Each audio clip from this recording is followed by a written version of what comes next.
Common Arc started in 1988 to solve a problem. The problem was the welders were testing on their own on the job sites, which cost a lot of money for the contractors, the boilermakers, and the owners. Our industry has changed. We had to come up with a way to help us be more effective and more competitive on our job sites. Common Arc is a way to do that. The members can go in before the project and actually qualify and become certified in that welding technique before they even go to the project.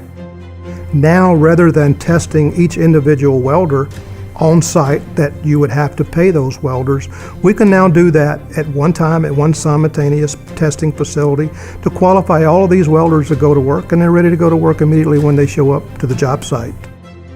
With the Common Arc, if he's got Common Arc papers, he shows up, he's ready to go to work that day, making the Boilermakers more competitive in the workplace.